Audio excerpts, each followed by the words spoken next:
Figured I should check in after my last video. I was pretty emotional and real and raw, and that's just kind of how it's been. It's been very up and down with this whole breast cancer post double mastectomy journey. I am on day 12 right now and feeling some more of that up and down. I've said all along that the only way to describe what I've been through in the past few weeks, because it's only been, it was 3 weeks ago today when I even went in for my mastectomy. And 3 weeks ago tomorrow when I had my biopsy, and 3 weeks ago Wednesday when I had my diagnosis. So it's only been a few weeks, and already in that time I have had a double mastectomy. I am getting prepared to have a full hysterectomy, to have reconstruction surgery again, which has already been started, and to follow up with that. I have learned all about the breast cancer gene and the fact that I actually have the BRCA1 gene, meaning that I am at a high risk of ovarian and uterine cancer as well. And my family needs to be tested. We haven't even talked to our kids about the testing and all of that yet and what that means for them. And I've really just been trying to heal. So with all of that, the way I've been able to describe it is that it's like somebody strapped me into a roller coaster a few weeks ago, 3 weeks ago today really, at that mammogram.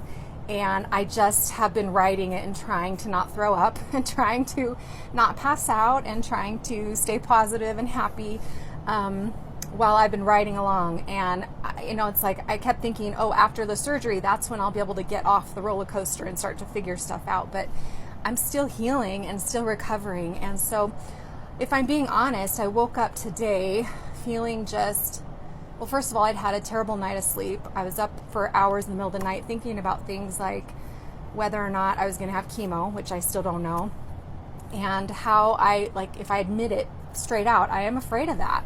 I don't want to have to go through that. I don't want to lose my hair, even though right now all I can do is pile it on my head so that when I lay down it doesn't bother me.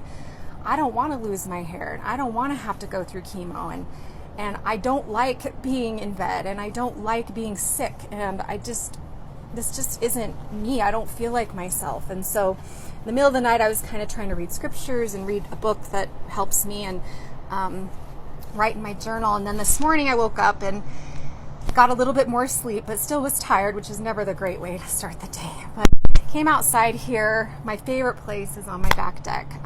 It just brings me so much peace being in nature, and deer run through our yard and there's birds flying. And it's the one place I feel like I can kind of escape the prison of my room and my bed and everything going on. And I was writing in my journal, and I'm at the end of a journal. And to me, that's a big deal. I'm an avid journaler and have had many journals throughout my life. And always at the end of a journal, I spend a lot of time going back and reading all of the entries from the beginning. And it was just it was hard. It was hard to go back and read. This was just 7 months of my life, this journal, and just back at the end of December and the beginning of January of this year to read how great I was doing and how I was in the most optimal physical, mental, emotional shape of my life, and how, I was ready for bigger and bolder things, and how I was ready to start doing some crazy big dreams that I had for myself. And I started that, and I worked on that for a few months, and then to just see where I am now. It's like, what just happened? How did that happen? And how could I could never have predicted that at the end of that chapter of my life, at those 7 months of that journal, that I would be facing breast cancer, and that I would be a breast cancer warrior right now, or survivor, or even thinking about having to do chemo. I mean, it's mind-boggling how fast this has all happened, and that's how life is. So I admit, I was feeling a little sorry for myself. I was feeling like, I'm so tired of being in bed. I'm so tired of my back hurting from lying down and not being able to move because I'm so sore, and I still have drains. I know it's gross, but you know what? This is reality. Like, these haven't even come out yet. I was just feeling sorry for myself. And I had this dream that really kind of brought the emotion today. I had a dream last night that I was supposed to go and battle this giant warrior man, and he was huge, and he had no top on. He had like a big massive metal belt and these glowy pants and swords and all these things, and it was some kind of like ultimate warrior competition. And I was walking up, and people were walking with me, and they were like, all right, you got this, you can do this. And I was like, I'm thinking in my head, like, I don't even know what this competition is. Like, I haven't even seen anybody compete.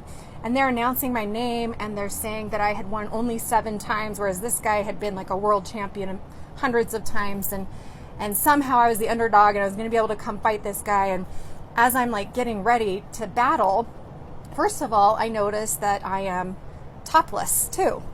And I had my old breasts there. You know, I just looked normal like I normally used to look, not now, but before. And I said to the people that were like supposed to be training me, like, I don't feel comfortable. I feel very exposed. I want to put a top on. And they're like, no, that's just how you have to do it. You have to be, that's the uniform. You just have to be like that. That's how he is. That's how you have to be. So there was that. I felt very exposed. And then I really kept saying to them, like, I don't think I know how to do this. I don't think I've ever been trained in these types of battle. And they kept saying, no, you've won 7 times. I'm like, I don't remember any of that. I don't remember anything. I am not prepared for this battle. And when I woke up and when I was out here writing and I started writing about the dream, it just hit me. Like, that's how I feel about this whole thing. That I feel completely exposed, because I am, and I'm exposing myself, yes. And, you know, I'm sitting here in my lumpy shirt and I'm being willing to show where my drains are popping out and all kinds of things. But I felt exposed, and also it was sad to see my old self versus my new self. And I also felt afraid of this battle, because this guy was huge and I didn't know what I was doing. And I just kept hoping and praying that somehow I really had been prepared, and that somehow my reflexes would just come out in the battle and I would somehow be able to fight and win. And I think that's how I feel with this whole breast cancer journey. Is just like, I know that I've been prepared by God. I know I'm such a deeply spiritual person. I have incredible faith, and this is actually, believe it or not, my year of faith. I have a theme for each year, and this is my year of faith.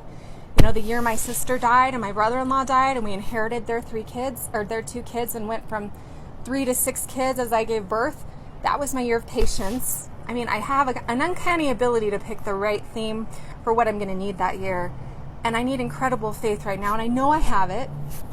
But I also feel like, why is everybody cheering me on? Or why are people telling me I got this? Because I don't think I do.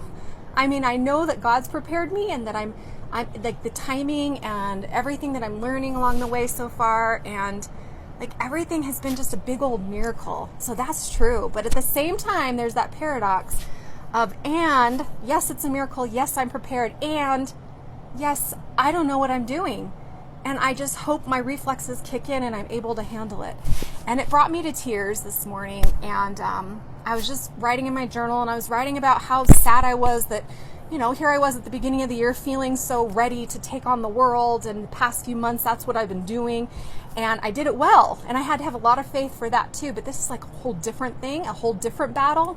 It's a battle for my life, and how this is the first time ever I've had to face my own mortality and face that fear of actually being able to die, which is honestly like the biggest fear I've ever had, is to die, because not because of me. Like, I'm super curious about death and what's beyond, and I know there's life after this. So for me, like, I kind of want to know all about that. Not that I want to be gone, but for my kids, they've lost too much. They've lost 3 mothers and mother figures, Shannon, Jody, and Monet, and they've lost so many other things. Just too much. That's always been my biggest fear. So to face my biggest fear, to have to go through this, to have to be suffering and miserable and trying to be positive, which I am, oh, you guys, there's a deer right over there. Oh, I'm going to show you. See if you can see down there. Can you see it? Can you see it? Oh, it's so cute. I told you this is like the best possible place. I don't know if you see it down there looking right at us.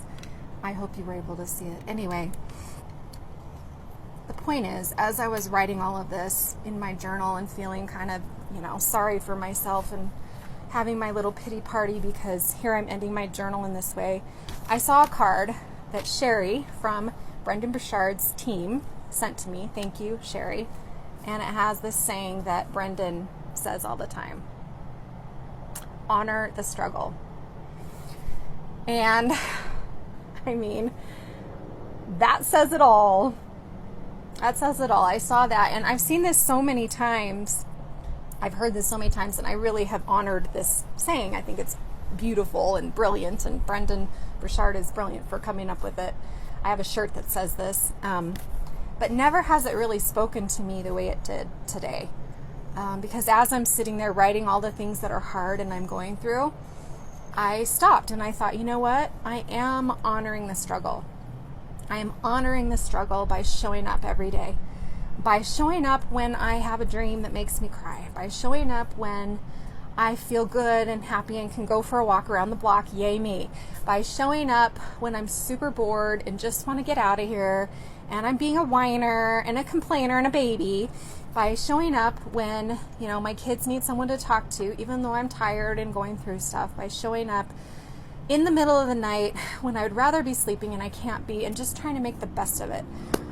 I'm showing up, and by showing up no matter what and letting myself be where I am and letting myself be who I am and not having to be anything more than that, then I am honoring my struggle.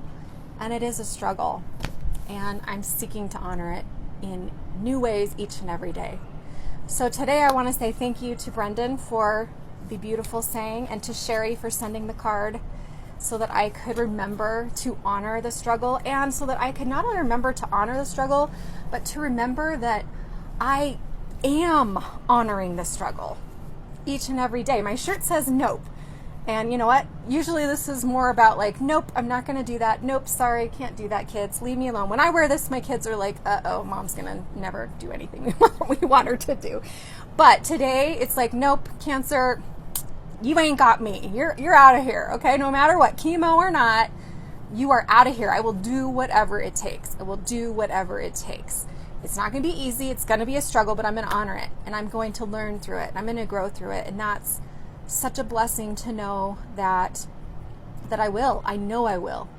I know that God has prepared me for something greater than this, and that obviously I know I'm not going to die from this, and I know that I'm going to be stronger in the end, and I know that all this hard stuff just makes me tougher, and it makes me a more beautiful person inside. It makes me more humble. It makes me more full of charity and love, the pure Christ-like love that I desire to not only have, but to become. So that's what I'm honoring today, that the struggle can bring so much beauty. And there is beauty in the struggle. We don't not only need to honor it, but there is beauty and growth in the struggle. And as I say, there is meaning in the mess if we look for it. There is beauty in the struggle. I'm trying to think of what I said the other day. Meaning in the mess, purpose in the pain, and there is the divine in all of the distractions and disruptions of life. And that's what I'm feeling and thinking of today. There's still a long way to go, and hopefully tomorrow I get my drains out, which will be a nice step. I'm also going to therapy tomorrow for the first time in a long time, right back to my old therapist from This Is How We Grow book, you know, same old Dr. H, going back to him, and you know, day by day, and we'll find out about chemo this week. So, but you know what? I'm willing to do whatever it takes. If that's what it takes, then I'll do it. And hopefully I am more prepared reflexively than I think I am up here. But I have a feeling that I am, and tougher too.